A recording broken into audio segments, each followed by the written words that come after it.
Hey everybody, it's Keith. I'm here with Matt again. We're doing the third one in this series where we're talking a kind of a theory of Aikido. Where we left off last time, we were going to start showing more about how we handle moving attacks in Aikido. We spent time talking about not being in front of the attacker, trying to be on one side of the railroad tracks or the other. Another element that I'm going to talk to you about now is spacing, especially when we're dealing with moving attacks.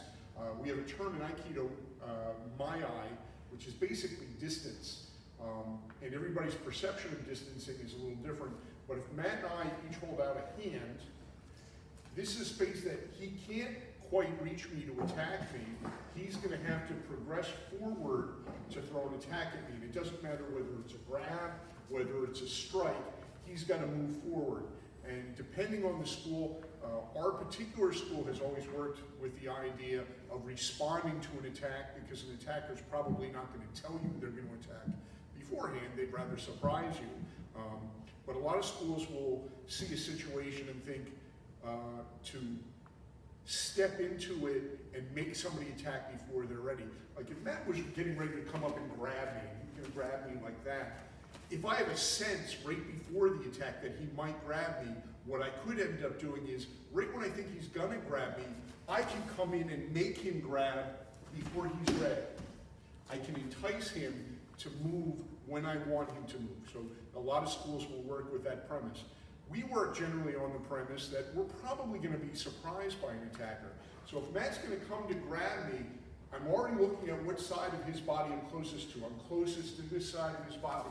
So as he comes to grab me, I'm going to feed him something to grab so that I can get him directed to a particular spot. And then at the same time, I'm going to do the entrance that we do, which then gives me something to work on. It can also work if it's a moving attack. Let's say Matt's going to do a strike with his right arm, like a shomanuchi. I can step out of the way. If I take that other school of thought where I sense that maybe he's got a bottle in his hand, he's going to pump me over the head, and I'd like to get out of the way. If I have a sense he's going to do it, I could step in before he's ready and catch him off guard beforehand.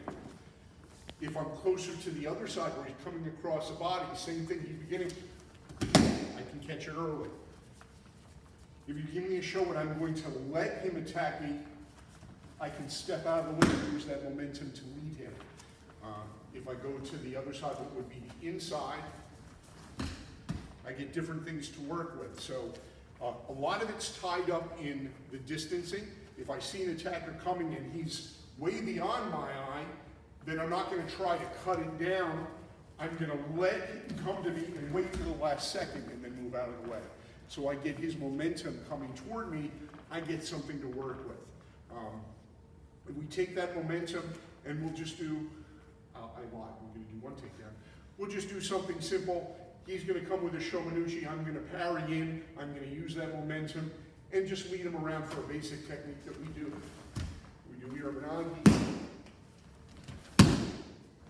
So we take that energy that he's giving, we pick the closest side, we move past the attack, and then we use that energy to guide him around. We get that momentum, and we use it against him to get him into a takedown or some type of control position. I think that's it for this week, and we're going to go, I think next week we will get into changing what the center line is by deflecting attacks, will be the next thing that we'll show.